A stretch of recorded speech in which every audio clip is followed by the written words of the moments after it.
Thank you so much all for coming. We're going to get started with a few words from Mariana from Turnberry, and then we'll get going.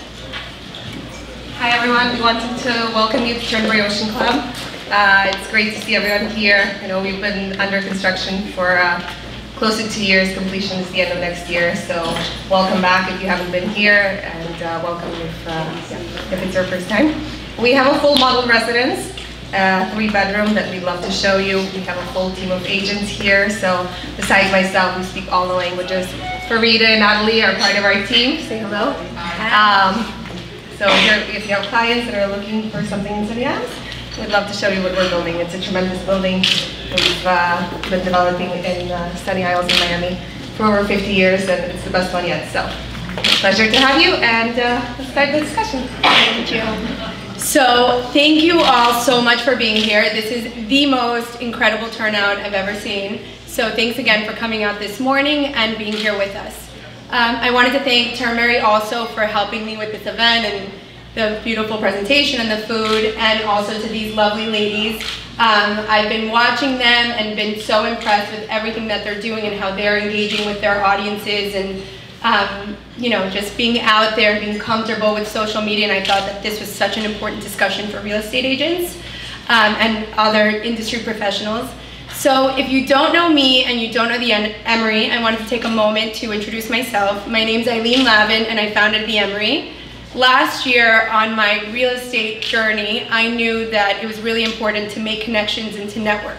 So I would go to any and every networking event I could, and I just wasn't making those connections. So I decided to take it upon myself and make just an intimate networking group. I did a breakfast at my house, reached out to my local community, put it on Facebook, and 40 women showed up to my house.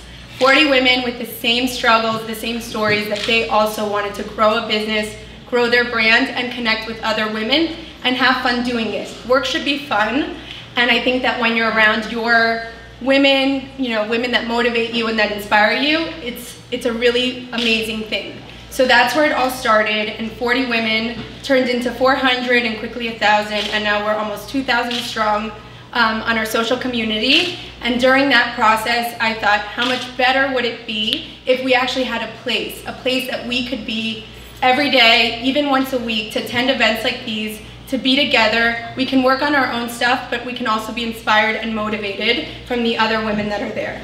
So that's kind of the journey that took me to the Emory. It's a 4,000 square foot space. We'll be open in a few short weeks. We hope you can all join us.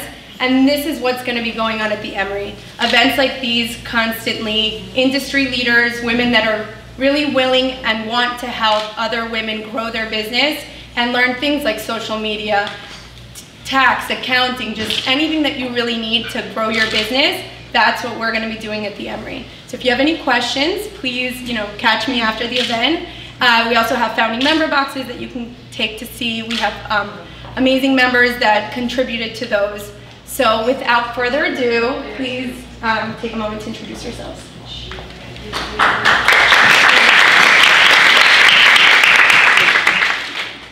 Hi everyone, I'm Dina Goldentear. I'm with Douglas Elliman Real Estate. I've been in the business for 14 years.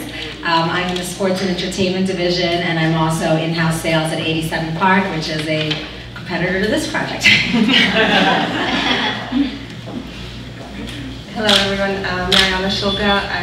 I'm with Sotheby's and Turnberry since the beginning, and hopefully till the end. So we'd love to see you back here with clients. Thank you. Hello everyone, my name is Alyssa Morgan Janiszewski. I'm with the Jill's team on Coldwell Banker, Miami Beach. Hi everybody, my name is Bethany Martinez. I'm a broker associate with Related ISG. I've been in real estate for about 5 years, and I specialize in residential, and I stem from a hospitality background, so I love connecting with people, and I think that's how I grew my career. So I'm so happy to be here to share that with you guys. Hi, I'm Rochelle Cavalier. I am with Douglas Elliman Real Estate. I've been in real estate for about 15 years. I practice primarily in Boca Raton.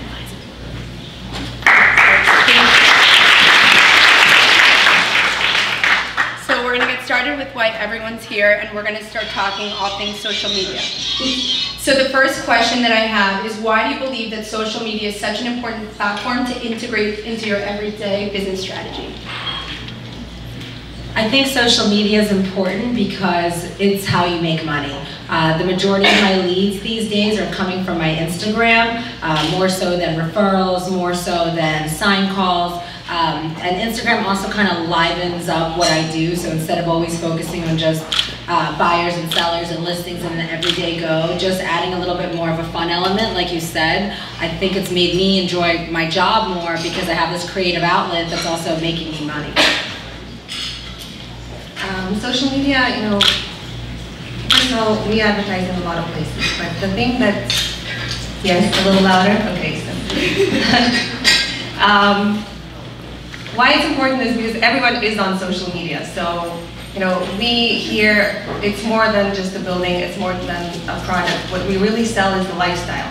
And I have a lot of fun living the Turnville lifestyle, everything from golf, tennis, we have a marina, private airport, all of those. So it's important for brokers and clients to constantly be engaged and to see what it is that we're, you know, what the future will be. And this is a good way to showcase it. So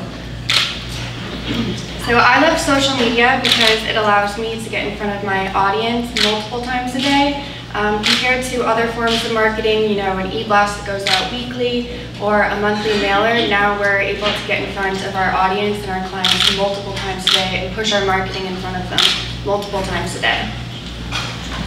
Well, one thing that I like to highlight is that social media is free. I mean, it's free advertising, free marketing. You can basically paint a picture for everybody out there of what your everyday lifestyle is, and you don't have to spend $1. So we all know in real estate marketing is extremely expensive. Mailers, all these things that you put into advertising, and the fact that we have a platform that's free that you can use, if you're not using it, you're doing yourself a disservice, you and your business. Because I know tons of businesses that are growing and making a lot of money by using social media and not even spending marketing dollars anywhere else. So that's the one important takeaway that I can say. I'll share later. So I love real estate, I love social media, but I super have a soft spot in my heart for statistics.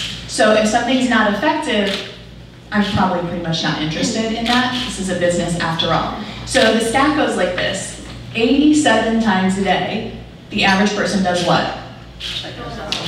That's right, they check their phone. So I'm above average. Probably a lot of people in this room are above average on that, and some are less. But at the end of the day, people are checking their phones.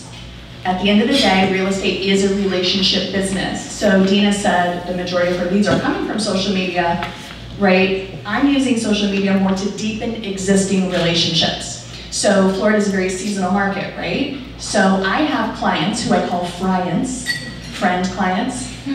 Anyone? Hashtag friends, go over to use it. Anyway, super cute.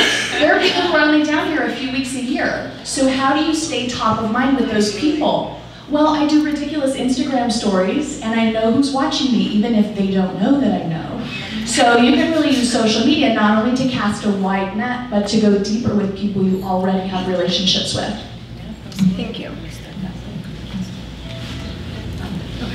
So on the topic of social, and I know everyone has their phones out, if you want to hashtag the Emory social so you can find all of this great content and pictures, please use that hashtag. So my next question is, which social media platform have you had the most success with and why? Instagram, because that's what I enjoy. I was never really a Facebook person, so naturally it's just easier to do what you already liked. My page was private for a very long time, so when I made the transition to make it a public page and use it as a source to draw business, I just went to the outlet that I was already comfortable with. Yeah, definitely Instagram with the stories is just so much fun, and you get to share something new every day or multiple times a day, so highly recommend it.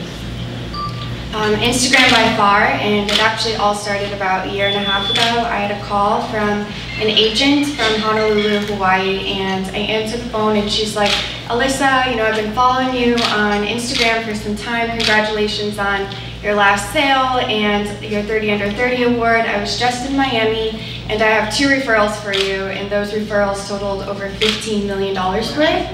So that was my first aha moment that I was going to spend time on it. I think we can all say Instagram. Instagram is definitely the platform that I utilize the most, but I link everything to Instagram. So from Instagram, I'm posting on Facebook. From Facebook, I'm sharing to LinkedIn. I mean, I can try to connect all of the platforms together so that I'm not wasting just one post on one platform. I think it's really important to make sure that you set them all up. I even have YouTube, so whatever videos that I create on YouTube, I share them on Facebook and vice versa. And I've noticed that there's a market on YouTube that's different from the market on Facebook, that's different from the market on Instagram. So if you already are creating one type of content, just utilize it on all the platforms. It doesn't take that much time to have them all set up so that they can all work cohesively. And I mean, just like her, I received tons of referrals on Instagram through other agents that I build relationships, and those are my referral partners now. So whenever someone has a client leaving California coming to Miami, they send them directly to me. And 3 of those clients, I wasn't even able to facilitate myself because they were West Palm Beach, so I referred them out to an agent over there, collected my 25% referral fee, never even saw the client. But all of that came through Instagram and being present and showing people my day-to-day life, what I do, and that they can trust me because they see, you know, pretty much everything that I do throughout the day. Okay, I'm gonna go in another direction with this. So the majority of my clientele, with some exceptions, I'm in the sports and entertainment division along with Dina. And so when we get into the young athletes and their families and their teams, these people are on Instagram. Okay, these are our Instagram peeps. I'm in Boca. We have some, you know, older demographic who I love. Hi, my Boca peeps, I love you. And they are watching me on Facebook right now. And when I see them next week on the golf course, they're probably gonna say, Rochelle, I saw you on TV. Because they think it's TV. So it's really super, probably wise to think about what is your target demographic, where are you practicing real estate, who are your people you're already connected with, and how do you deepen those relationships? So in my case, I do both Instagram and Facebook, but I have to be really honest, more business for me is coming from Facebook right now.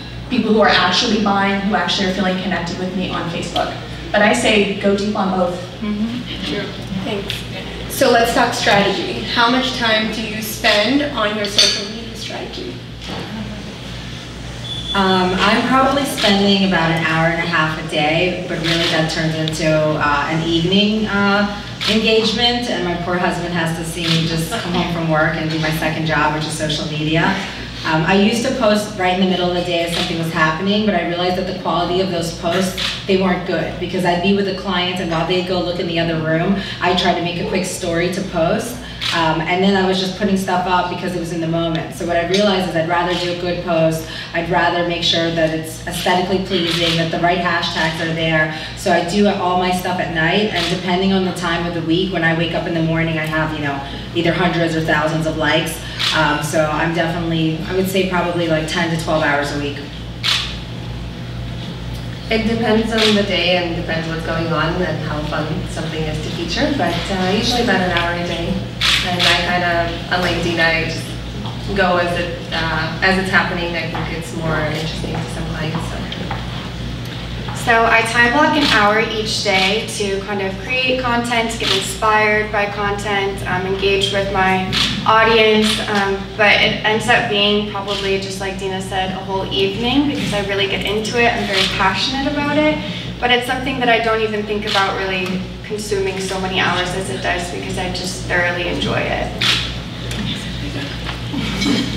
Okay, so I'm a little bit different. I document daily. I mean, from the moment that I wake up to the second that I go to sleep, the phone is always there, it's easy, it's accessible, and where I saw the true growth come from my social media was when I started documenting the daily activities. I mean, I get so much interaction and engagement by the simple affirmations that I post every morning, and then down to the clients that I'm scheduling, you know, talking about those appointments during, after, beginning, middle, end. And I feel like people are following me along the journey. And I mean, people have reached out to me that have been following me since last year, and they're like, you're doing so many amazing things, I can't believe it, I remember when you used to do this, and I mean, I don't even know these people.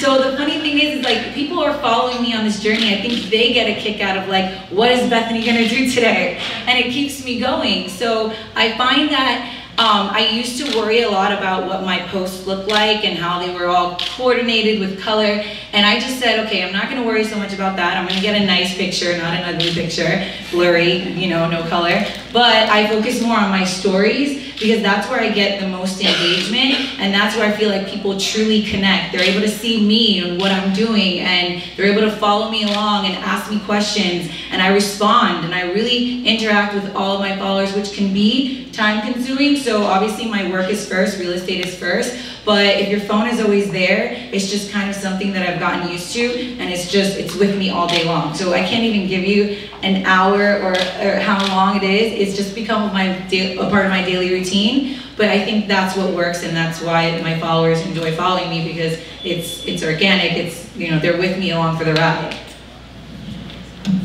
What was the question? It was how much time do you spend? How much time? Oh, got it. Okay, how much time? So I have a team, and when I first started with social media, I thought, oh, I did put the prettiest picture and the prettiest video and everything's so perfect, and like 30 hashtags. I was gonna say 47, but we know that you can't do 47. So what I found out really quickly was that content, people kind of didn't care. Like, you could be the hottest listing ever and most beautiful, well-produced video, and people kind of didn't care. So now I have people who kind of keep that going, like the new listing and all that jazz. And in just a few minutes a day, like on live story, etc., I get way higher engagement. It's way more fun. It's like playtime. I get to make a little video. So true story, yesterday, I got in my car. I was convinced I was late. You're laughing because you guys know. Anybody else know what I'm about to say? Okay, so I have 2 followers in the audience. Awesome. At Rochelle TV, you're having a lot of fun. She knows. Okay, so I get in my car, I'm convinced I'm late, and what do? Put lipstick on in the rearview mirror, I-95, stressed out. Pull up, I'm like, wow, I thought there was gonna be a parking problem. Nope, I drove 45 minutes to an hour to find out that it was the wrong day. So what did I do? I grabbed my camera and I'm like, you know what, I'm gonna make this super fun. So I made a really ridiculous little video about duh, and then I did a poll. So if anyone's using Instagram polls, if you're not, check it out. I get super engagement from that. And the question was something like, have you ever gone to an event on the wrong day? And it opened up all these dialogues in private messenger with clients, friends, other agents. Anyway, again, deepening those relationships. Thank you. So that is a good intro to the next question. Like 90 seconds. Yeah. So creating engagement. How do you connect with your audience? How do you engage with them? And how do you attract them? Well, I try to show my personality.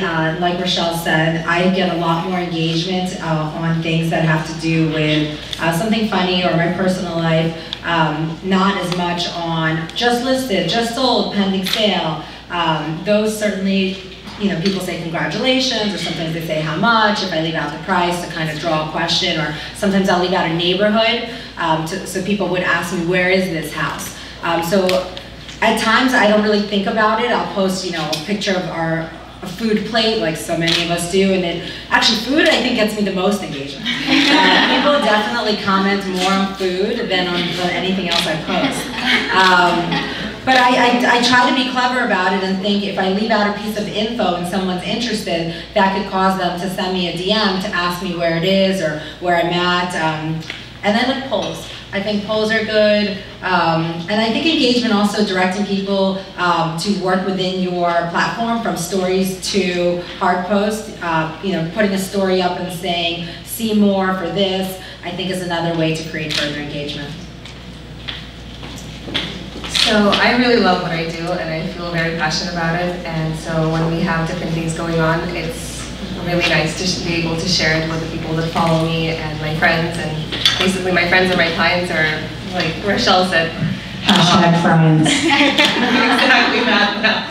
So it's a cool way that, you know, you can share something so instantaneously and on such a wide platform, because everyone's on it.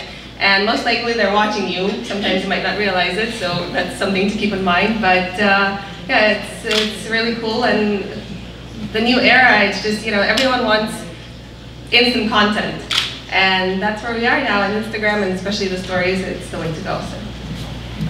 So when it comes to listings and featuring my listings to get engagement, I get the most engagement through story. So whether that's just me walking through, me personally even filming and pointing out like 3 selling points, but leaving something out that's a big detail, like the price or the address, so that they're even the slightest bit interested, they do have to inquire, and then I know that they're thinking of buying. So that's the way that I engage the most with my listings. But on a personal level, I think that, you know, posting personal is the best. Your interests, restaurants that you go to, leaving, you know, questions for personal has been the most engaging. I think what's important about engagement is to actually engage with others. It's not really about them engaging with you. It's you also showing interest in the people that are following you and the people that you're following. Where I started seeing the most success in Instagram is when I stopped caring who I followed, and I just went after like who's doing real estate in other markets, who's active, who's posting, who has 10K followers and up. And I started engaging with all of those people, and then they started engaging back. And with algorithms, Instagram knows when you're engaging with others and when they're engaging with you. I would tag other agents in topics that I heard them talking about on my stories. They would repost my stories on their story, because it's like I'm giving them a shout out. I'm giving them recognition in my market. So then they go and repost the same story on theirs, and now all of their market sees me in Miami. And these are agents in Georgia and California, so there's no competition. You know, they're actually excited that I'm sharing something that I learned from them. So where I saw the most success is actually engaging with other people, liking, commenting. And then when people would comment on my page, I wouldn't just, you know, ignore it. I'd say thank you, or that's awesome, and just kind of, you know, ask questions and keep that going. It can get time consuming, but while you're already there, if you truly care about engaging with these people, that's what you have to do. You have to also engage as someone using the platform. And that's also what happened with this event, because we all reposted each other's posts, tagged each other. Yeah. I kind of created a little community. Yeah. Mm-hmm. And that's how I DM'd everyone pretty much on this panel, and then you guys connected me to each other. So, you know, that was a little side note, but that's how we connected. So I, you know, reached out, and you have to feel comfortable to, you know, reach out to people and connect with them through Instagram. I mean, that's what it's there for. And you can't be scared. Yeah. You can't be scared to reach out to someone or to ask them a question in your DM or just to try to connect, because I think sometimes we're intimidated by, you know, what we perceive of the person on their page. But maybe just a question and just a connection, maybe a coffee, anything to try to just reach out to that person will open up a conversation instead of just, you know, a like and then that's it. So in terms of engagement, I like offense way more than defense, just in general.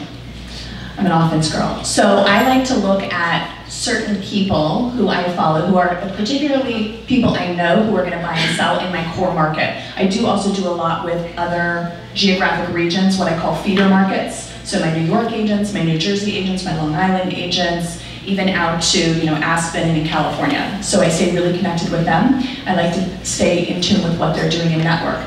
But in terms of buyers and sellers, I like to watch their feeds, watch their lives, and reach out and engage. So sometimes I actively will go out, particularly somebody I'm trying to gain as a client. So, you know, you've gone on that listing pitch or you've met with that potential buyer and you just haven't quite put it together. I get really hot and heavy on their feed. It sounds like a stalker thing, but it's actually really friendly, super friendly about it. But I would say go on offense and actually reach out to them about things that they're talking about and what they're doing and what's interesting to them. And I stay away from what I'm doing and my listings and, you know, how fabulous I am. Thank you. Awesome answers. So one of the biggest questions I've gotten basically since this whole thing started was, should I have one account or two, one business, one personal? And if I did decide to have one, how much of my personal life should I include and what would that look like? That's a great question. I have one account because I would overthink it as far as, do I post that on business? Do I post that on my personal page? When I did make my page public and realized that I'm going to focus on using it as a source of business, I did have to go on my feed and clean it up from the last 5 years. So it was no more bikini pictures, no more like pictures at the club, like this is now my business page. So it definitely becomes a more concentrated effort that if I post this, could this offend someone that might want to work with me? So I'm sure I don't get it right all the time because I still want to show my personality and have a sense of humor about things, but I definitely think about, you know, is this skirt too short for the people I'm trying to, you know, work with? So my life and my work are very intertwined, so I have one account. I really enjoy what I do, and I think, you know, especially it's important to show your passion. So most of us in real estate, we like what we do, right? So, and it's a great way to show, especially clients that might not live in Florida and brokers that might be from other states when it gets cold. It's a great way to see, hey, it's time to visit Miami again. There's a lot of fun things going on here. The city has a lot of different events and anywhere you go. So I think one account is kind of nice, and it's good to be personable. And if you have everything separate, then maybe, you know, they either have to follow both of you or, yeah, so I recommend one, and just have fun with it. That's the most important thing.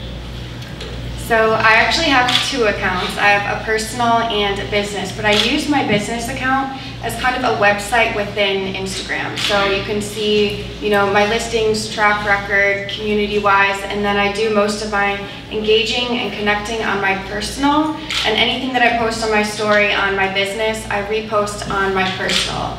I've had both accounts for some time now, but if I were new, I would recommend going with one. So yeah, I started off with 2, with one personal and then one business, and then I realized that was way too much work, and to be highly active on one was already enough in a full-time job. So I kept my business one because I thought I had already grew a following on that one as well. So I said to myself, I'm going to keep it, put it to the side, because there may be an organization or something that I want to do in the future that I can use it for. So I just did exactly what they talked about, cleaned it up. I mean, from the second that I started promoting myself on social media, I wanted to make sure that when someone saw me, they saw what I do, who I am and what I do, and make it very, very simple. So everything that I post is about what I'm passionate about, what my job is, real estate related, and then the organizations that I'm involved with that are also all real estate related. And then now that I have another account, I'm able to use that one for this other organization that I'm creating, which is really exciting. And then it's Females for Profit, so then now I have them all together, and that one's all about women entrepreneurs, so I don't have to post anything real estate related on that one, and I can just use my personal one for all business. But it's true, you want to make sure that people understand your message. So if you're constantly promoting content that has nothing to do with your business, if business is what you're trying to promote, I highly recommend thinking about that when you do post things, or when you want to, you know, use one Instagram for business. So. Pink Palm Group, pinkpalm.tv, and that is all properties, all like what we're doing, track record, almost like a website, like you said, within Instagram. And I do personal, pretty much we're twins on Instagram anyway. So the one thing I'll add is that on my business page, I have fewer followers. Which I think that that's probably primarily because on my personal page, I'm way more engaging. I do way more personal things, way more behind the scenes things. So like, let's say we're filming a new listing, we're doing a beautiful video. So on the business page, you'll see the highly produced, boom, there it is. And on my personal page, you'll see me behind the scenes going, no, fly the drone over there, you know, and it's a lot more interesting for people. I also use the business page to test out ideas sometimes. So if it totally bombs on my business page, then I just delete it and don't repost on my personal. So we have also a lot of questions about just fear of social media exposure. So what advice can you give our audience and just everyone watching about the fear that they may have on social media? Just do it, like anything in life. Start small, keep going, progress, and it will come a lot more naturally. So that's probably the most important thing to keep in mind. I think that the biggest fear most people have are their followers, and they think I can't get to 1 million followers or 1,000 followers. But at the end of the day, the followers don't really make all the difference. My advice would be is to take your client list and find all of them on social media, and then create content so that you're staying top of mind to your client base, and take it from there. I think if you're fearing being on social media, you should fear more about going out of business, because it's like, why would you fear promoting yourself about what you're passionate about and about your daily activities on what you do? I mean, if you're someone that's authentic and you get up every day and work hard and are passionate about your clients and are passionate about what you do, you should be proud to share that. I think maybe there's like a fear of camera shyness where you just, you want to make sure you look good. Hello, Instagram has 1,000 filters. You can look good when you wake up in the morning.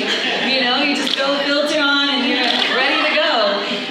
So I mean, there's so many things that can change fear, but more so, I think now I've grown a following that they kind of they're expecting the daily routine. So sometimes I fear letting them down. I know it sounds really weird, but I fear, I did cold calling once and I did a live about it, and I asked people to hold me accountable, and had so many people write me the next week like, I haven't seen you cold call. Are you even doing it?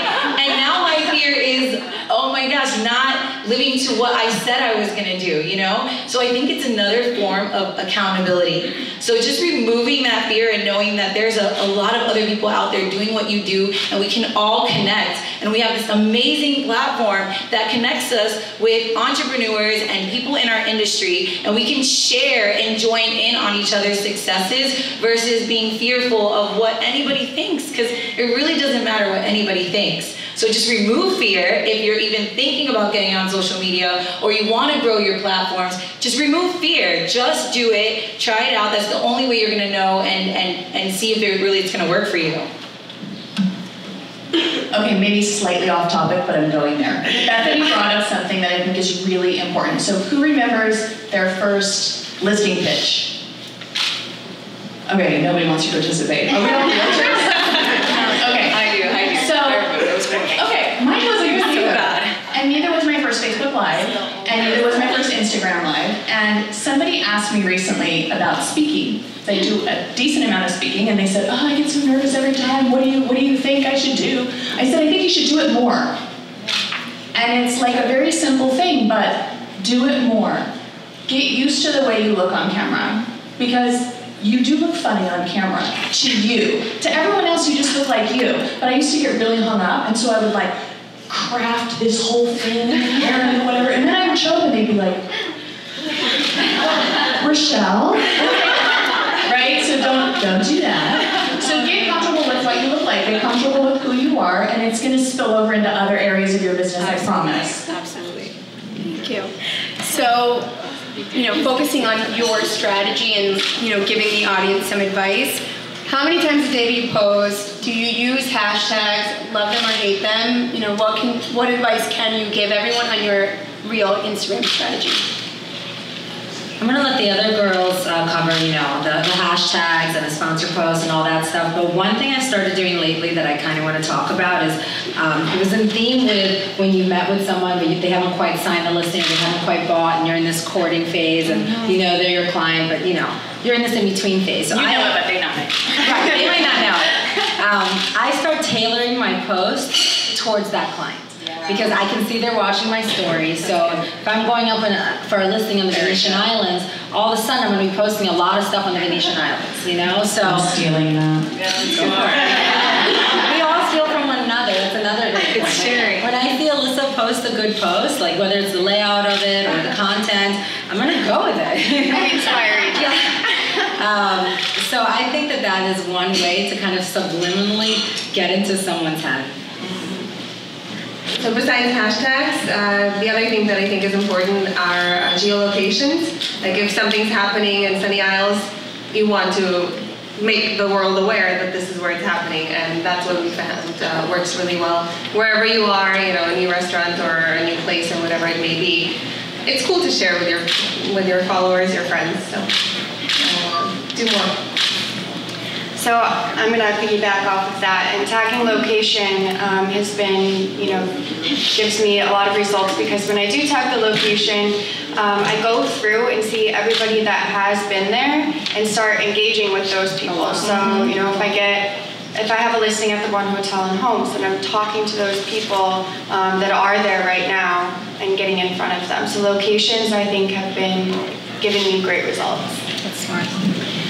So I did something in the beginning of the year. I just started looking at what other agents were doing in different markets, and I started connecting with agents that had 10K plus followers. And I started interacting with them, asking them questions, and just, letting them know who I am and what I do, and if they ever needed anybody in Miami. And then, again, sharing some stories, tagging them in certain things. Then they would repost the things that I tagged them in. And when you think about it, it's strategic, because I'm not just going after the agent with 500 followers, I'm going after the agent with 10K followers. So anytime that they re-tag me or post me in something, now I'm visible to their network. So that's something that I did just to, build relationships with agents on the outside of Miami market or South Florida.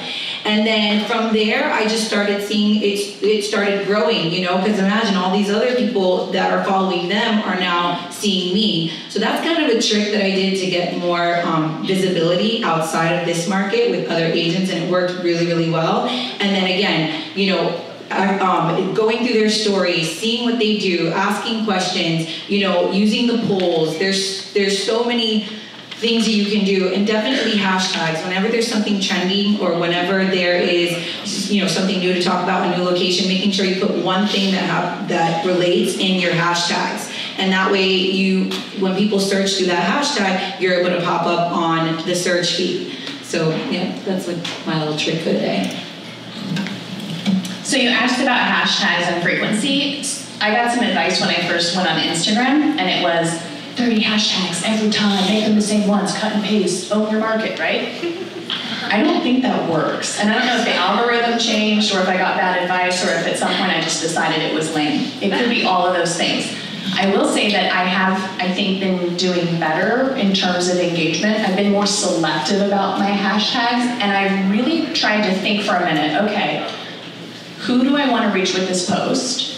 And what hashtags might they be following? So if you don't already follow certain hashtags, like hashtag Boca Raton, I follow that one. So anybody follows, or posts hashtag Boca Raton, I see it. So I use hashtags in both directions, and then on my posts, I only use a couple, and I try to get more strategic about it. In terms of frequency, you asked? No. That's okay. I'll answer the question I want to answer. Okay. So Bethany brought up something else, and she said it a couple of times, and I'm a person I don't have 10K followers. I don't have oodles and oodles of followers, but I bet you I know a higher percentage of my followers, IRL, in real life, than most do. And why I want to bring that up is I think that there is sometimes an idea that we should have oodles and oodles of followers, but I think that you can also be really effective in the social media game if you go inch wide, mile deep. Just go really deep with the people you have, and the other numbers will come. So I've given myself permission not to worry about that, and I encourage you to do the same. Thank you. So on sponsored posts, short and sweet, but have you used them? Do you find them effective? Anybody? Sure. I like sponsored posts when I post a picture or content that doesn't get a lot of likes, that I'm sad about it. I'll pay anywhere from $50 to $75 to sponsor it, and then it goes up probably 15 to 20% as far as viewership and likes. I don't know that I actually get leads from those sponsored posts, because it's hard to say when someone reaches out to you if they came from your general post or from you boosting it. But it makes me feel better, because I am vain in that way, and I want to see more likes on my posts. Actually, I'd like to say the flip side of that. I got some advice from a social media super influencer at one point at a conference who said, if you have, you put up a post and you pretty quickly know if it's a unicorn or a donkey, right? So if it's a donkey, let it go. This is just the advice I got. And then if it's a unicorn, boost it, right? And have more people see it, and they're going to see something that people have gravitated toward anyway. In my own business, I sponsor things that I want a teeny tiny segment of the market to see. And it'll be something like usually strategic, like I'm trying to push an event or a specific listing or something very specific in a very narrow area. And so, you can select your target audience and go narrow, super niche. I found that to be the most effective. And I'm also super frugal, so. So we've tried them a couple times, but realistically, I think geolocations and also hashtag like Turnberry Life, you get more organic followers, which is more important than paying for people to like you. It's nice. I don't agree. It's a nice boost, but you want the real people to like you, the ones that know you, the ones that are interested in what you're doing, not just, We like you. Thank you. I have not used the sponsored post, but I do spend a lot of time, engaging with my network, instead. I actually used sponsored posts to get rid of some listings that were hard to sell. They were mostly rentals, and they were unique rentals, so they probably didn't cater to the everyday person looking for a rental here in Miami. So I would sponsor them, and through Facebook and Instagram to people in New York or other cities that I thought would be relocating. And then also for events, I did sponsor posts for events, and it worked really, really well because you're able to, say what market you wanted to go to, whether it's men, female, what age range, how far out in Miami. So I got a lot of good feedback when I sponsored some posts for events. But yeah, I think it's great that we even have that option to sponsor because again, it's like marketing, except, when you pay for marketing for an advertising company, it's a lot more expensive. Here you can say, oh, I want $30, $5 a day, and Facebook and Instagram will take care of it for you. So it's very cost effective. So going on to Bethany's answer, I actually, because you follow somebody or you engage with them, there's different ways that you could use Facebook ads, but I saw her the Females for Profit event constantly. I'd be scrolling because I obviously follow her, I engage with her, so I do think it's great, if you do a little bit of a boost because you can target a very specific audience, people that are already engaging with you. It could be $25. I don't know what you spent, but it's a really, I saw it every day, multiple times a day. So I knew what was going on. It was a video. Yeah. It was awesome. And it was only 3 days prior to the event, so I just said, might as well get it out there. And I got so much feedback in those last 3 days that I'm like, wow, this really works. Yeah, so kudos. IGTV, are you using it? Do you love it? What tips can you give everyone? Because I know it's, the newest thing. Anybody? I just started using it. So what I do is whatever videos I'm making on YouTube, I just put them on IGTV. And it's interesting because I'm still learning it myself, but with all the apps you have these days, you're able to just crop a video that you take landscape, put it on portrait, and you're able to just add it to IGTV. So again, it's a simple click just to use them on all platforms. And then I know we talked briefly about live. Are you going live? I know we had spoken about Facebook Live or using Instagram Live, and if so, what do you see the feedback is? Are you getting engagement that you need? So live, we've realized that it's wonderful when we have things that not everyone can attend, but they want to see what we're doing. So we had a lot of great wellness speakers or lifestyle speakers, and if you're on the other side of the world but you want to see what's happening in Turnberry, hashtag Turnberry Life, follow us, and it's been a lot of, we've got great feedback from it, so yeah, highly recommend that. Sorry, I'm not ready for live, I know my limitations, so I'm not there. I'm with Dina on that one. I go live, again, when I want to hold myself accountable, and sometimes if it's something interesting and funny that I'm struggling with, I tend to share it with people, and they give me a lot of feedback, and then they ask questions, and they're like, oh my God, I can't believe you did that. I'm looking forward to doing that. What's your advice? So I tend to use it when I'm most uncomfortable, really, and that's what's worked for me. Wow. So obviously we're all using Instagram and social media to generate leads and profits. What do you think specifically that you do that has gotten you the most success to actually generate a lead and then ultimately close a deal? I don't think it's one thing. When it comes to social media, it's casting a wide net. and just creating that presence. But when I'm out in the field, or IRL, as you say, I like that, people come up to me and they congratulate me on my success. So I might have not had a closing in 3 or 4 weeks, but because I'm constantly putting stuff out there and I'm showing that I enjoy what I do, and I'm blessed that I get to show beautiful properties in Miami Beach, people just feel the vibe and are constantly congratulating me on success, even if I haven't seen a paycheck in over a month. So I definitely think it's important to create that atmosphere, even if whatever you're selling, maybe sales are down that month. You know, I think it's important to keep a very positive image because people like success and they gravitate towards that.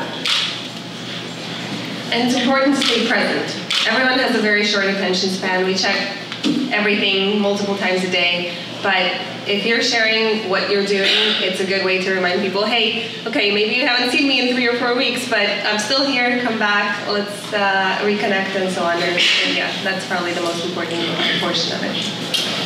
So when it comes to generating leads, I love this example because it came from posting personal content, and it was when I recently had gotten engaged and I was following this other girl that had recently gotten engaged, and she saw a post of my listing and she DM'd me and said, could you please send me the link to this? And so her and her husband came down, they saw 2 properties and they ended up buying one. All just because we kind of started building this community of, you know, girls that had just gotten engaged and you're about to get married and you kind of just start following each other. And this has happened on different occasions too, with whether it's my dog or a gym that I go to. So bringing that personal and then converting it by posting listings. Yeah, I would just say show up. Just like you show up for your job, just like you show up every day in life. If you want to have a presence on social media, just show up. Don't think about it too much. Just get active, start sharing, start posting, and that's the first step. And then everything else will organically grow from there. You'll start engaging, people will start engaging for you, and then you'll start feeling positive about the things that you do, and it'll become fun. And once it's a part of your daily life, it's not that much work. It's a no-brainer. So I would just say that I show up every day, and then I show up on IG story, and then I show up in people's feed, and then it just all works to better my business because that's what I'm passionate about and that's what I do. So the question is the one thing that we do that makes the difference in social media, and I'm going to use a one-word answer, which is engage. And you can engage on a number of levels, and sometimes you're engaging not directly. Like it's more gentle, right? Like being a presence, like Dina and Alyssa both mentioned, that people sometimes congratulate them on success. These are maybe people you haven't seen in months, but you're maintaining a visibility. So you're like behind the scenes engaging.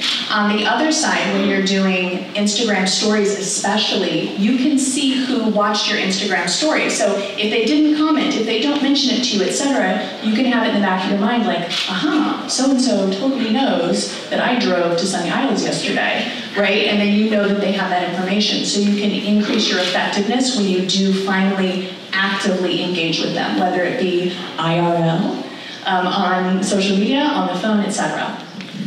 Thank you. So before we come to close to an end, do you see any trends, like what do you see happening in real estate in any profession on social media? The biggest trend is definitely video, and lately I've been using the word film, and I think film is more appropriate when you really spend the time and the money to create a production. The films that I've been doing, I mean, they really have been professional, and I almost feel like I'm downgrading them by calling them a video. And when I post one of these films, it's definitely the most likes, the most viewership, the most comments, and I feel like I get the after effect for weeks of people commenting, I saw this video or film that you posted. So for sure, it's time to invest in curated film product. I think that is definitely the next level. I just wanted to touch base on something we talked about in the previous topic. So I love to travel, and I travel a lot personally and for work, but you have to be careful about what you post, because sometimes whenever I see someone, they're always like, oh my gosh, you were just here and you were just there. And I'm like, no, I'm always in the sales gallery. This is where I spend most of my time. And they're like, no, you were just, you know, in Spain and wherever else. So be a little bit careful, make sure that it's a good mix of work and life, because sometimes the fun stuff overtakes your professional stuff. Okay, I'll go back to piggyback off of Dina again. So I agree that film is becoming very relevant and a trend now. And I think, for me, I prefer to watch a video that's informative over than reading an article. So I think that films are going to be more detailed and more informative rather than just articles in print. Yeah, definitely videos altogether. It's changing the game for everybody's business. So if you're not using it, start using it, because just with Facebook alone and statistics, it says that videos are what get the most reach. And now that Facebook and Instagram are one, I mean, it's just something that it's no matter what, it's only going to grow and take over. So videos is definitely where it's at. Video. Awesome, thank you. So we reached out to our Emory audience and we got a question from MC Crystals. So I know we briefly talked about it, but she asked, how do you get people interested in my content organically? Exclamation point. Hashtags have not worked. Okay, like the short answer is be interesting. And I know it sounds hard, but like really, if you're like, so there he was in Publix, like nobody cares. Good one. Awesome. So thank you so much to everyone. We want to go into Q&A. We hope you all have questions.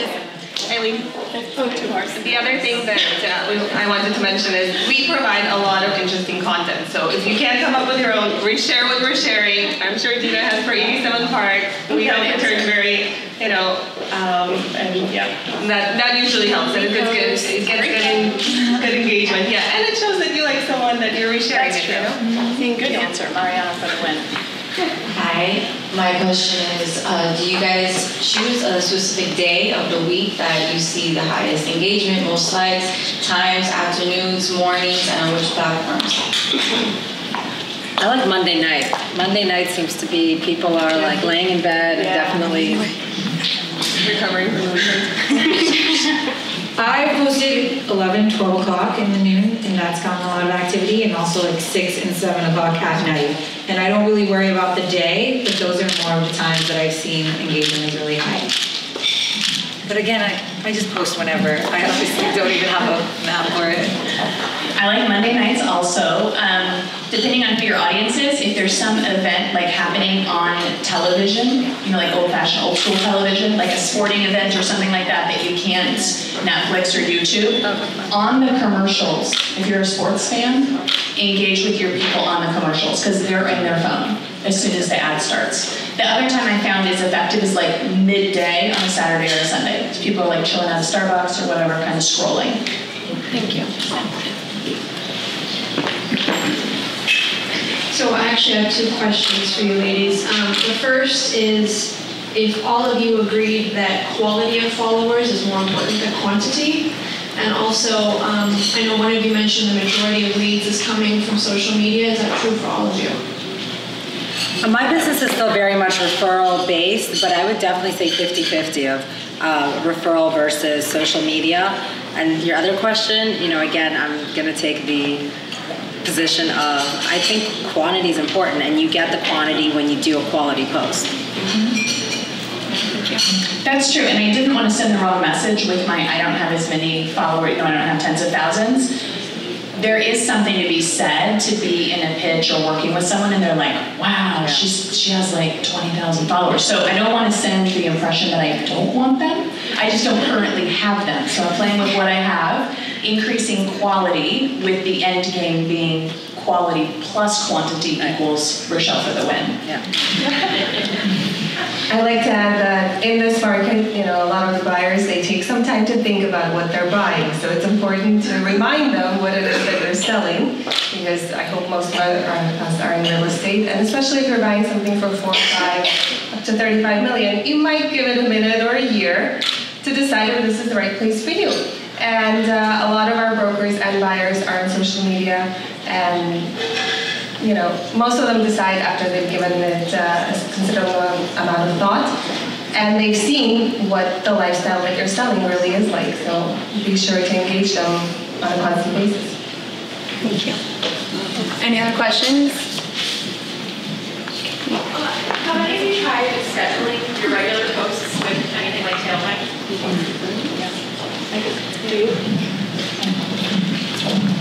I have played with scheduled posts. I use Hubzu, and the certain types of posts that are like recurring, I call them kind of filler stuff. Especially when I'm super busy, it kind of saves me, so I don't just disappear from view. I know there are a lot of options out there. That just happens to be the platform I know how to use. I actually have an answer for that. So what I found, because I do a lot of social media research, there are specific, I think it's like later and maybe even Planoly, or you'd have to double check that, because Instagram can ban, like won't, you know, either share it or you'll have issues when you move content over. So you should definitely check that. I mean, I've heard the number 1 is for you to do it yourself. I've also heard on the hashtag, now it's going to 10. Max? I mean, there's a few, so we have a few members in here that are marketing geniuses in social media, so I would definitely ask them too. But that's what I've learned from there. Any other questions? Go ahead. So this is for everyone, I guess. So for social media, I know a lot of thought goes into the planning of posts. What apps do you guys use besides, of course, Instagram, Facebook, to create the content? Is there anything that makes it look more aesthetically pleasing? Things like that. There's 1,000 apps and it gets overwhelming, but there's apps like InShot, Canva, which you can create like flyers. InShot, you can crop videos that are maybe landscape versus vertical. I literally have a list of them and everything that I use it for. I can share it with you if you like, because they all work for something different. And whenever I want to do something really quick and on the go, you just have an app and you use it. So there's another one that's called Planet, which is like Planoly. I don't use it anymore, but in the beginning I did, and it actually went in and told you what times when you posted got the most engagements and likes, and then it showed you what days worked better for you.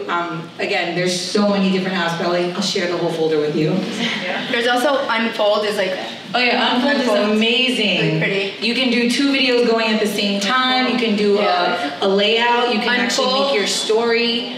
Unfold is great. Yeah. And then what's nice with Canva, I know you mentioned, you can kind of like save so you stay on brand. So you can kind of create like template. Like Instagram story template, and then you just kind of swap pictures, but you always have like that same font or that same aesthetic that goes with your brand. That's really nice. So it's really easy to use. You kind of just have to play around with it, but you save everything. It's free. It's free. All of these, pretty much most of these apps but are Canva, free. use on your computer. It's really hard to use from your phone. Yeah, definitely. Any other questions? Music and do a voiceover. So if you have a video and you want to talk over the video afterwards, you can actually do a voiceover in the app for that photo or that video. So that's been really cool. For those that have that higher following, how do you get there? And honestly, there's like, I mean, I continue to get emails about, hey, I want to boost your social media, quality followers. Did you ever do that? Did it work? Did you pay for it? Was it worth it? So mine were all organic. I started my platforms like 5 years ago, so I've had it for some time. But when I found the most followers coming was when it was life events, kind of, you know, getting engaged, getting married, getting a dog, getting like personal connections and kind of creating a community, and that's what grew my followers the most. Also being like tagged in other big accounts too, like she talks about. Yeah, I think when I started doing like things with the association and going to these state level organizations where other people were tagging and reposting, it kind of catches a win. So sometimes you want to like capitalize on, maybe you have someone with, you know, one of your friends has a lot of followers and you just want to kind of engage and maybe do a video together or collaborate with other people who have a whole different following than you. Sometimes that collaboration can bring you a whole different market of people and, you know, people to engage with you, and that's how you can increase your followers too. To answer your question, I get those emails too, and naturally I was curious and I'm obsessed with likes. So this one company emailed me like 2 weeks ago and said, I can give you a minimum of 1,000 likes on a photo. So I go, how do you do that? And within like 5 minutes, he replies, look at this photo. It was actually the photo for this event, like the headshot that they used. And from 572 likes, I had 1,572 likes. So I don't know how they did it, but literally within 2 minutes, I had an extra 1,000 likes. But then when I went through my page, you know, all my photos have 400 likes, 800 likes, 600, and all of a sudden this one photo has 1,600 likes. Like, so that to me felt inauthentic, you know. And your followers, they're gonna also notice something like that. Like, there's accounts that I follow that one day have 1,000 followers, and then 2 weeks later they have 20,000 followers. And then I go and look at their photos, and they're only getting like 70 likes, so immediately I brought her followers, you know, like, and I frowned down. What works better, I found, is find your prospective clients, friend them, and also the same for brokers. You know, wherever you may be, find those people and make it more organic.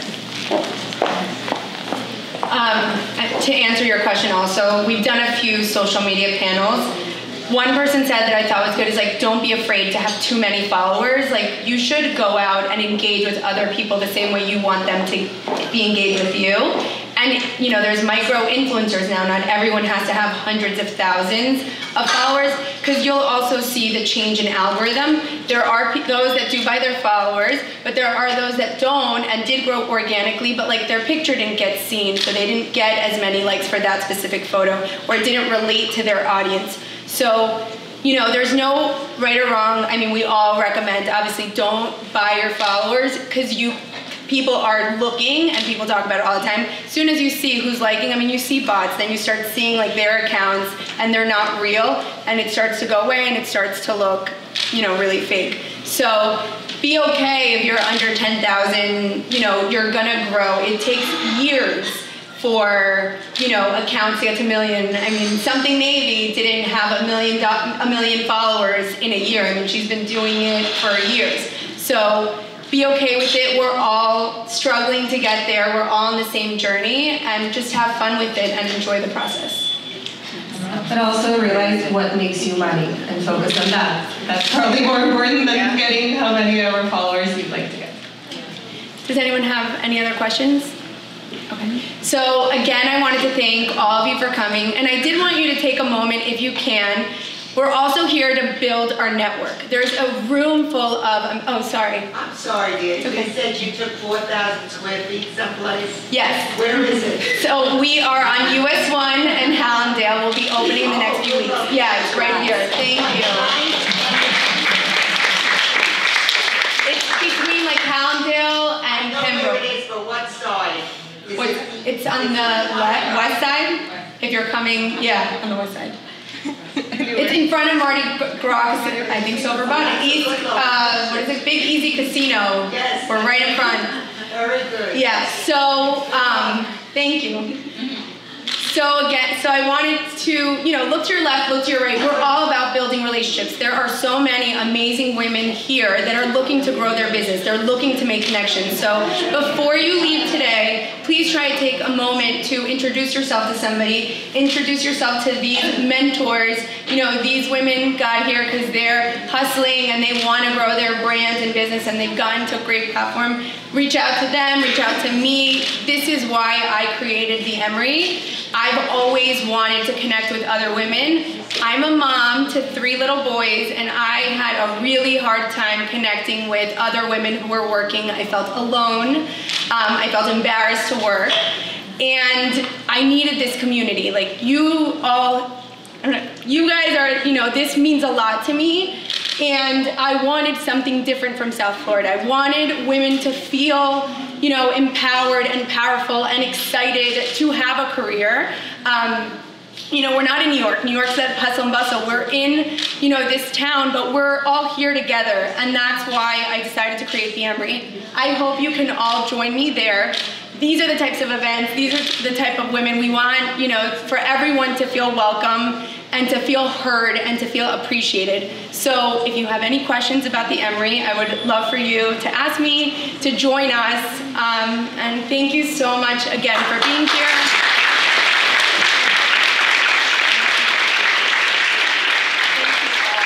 Thank you very much for hosting at Turnberry. We're so happy to have such a great turnout. If you haven't seen our model residence yet, it's in the back, a little bit hidden, but Farida, Natalie, myself would love to give you a tour. And if you need content, follow Trinbury Ocean Club, follow the Emery, show our model residence. Yeah, sorry, where can everyone find you? I'm at Golden Dina. Golden what? Golden Dina, D-I-N-A. I'm at Alyssa Morgan Miami and Alyssa_the Miami. I'm at Bethany Miami. Rochelle.tv. Mariana Shulga and Trinbury Ocean Club. And we're at the Emery Co. CO. Nice. So thank you again. Grab there's coffee, beverages, a ton of food, and please build your network.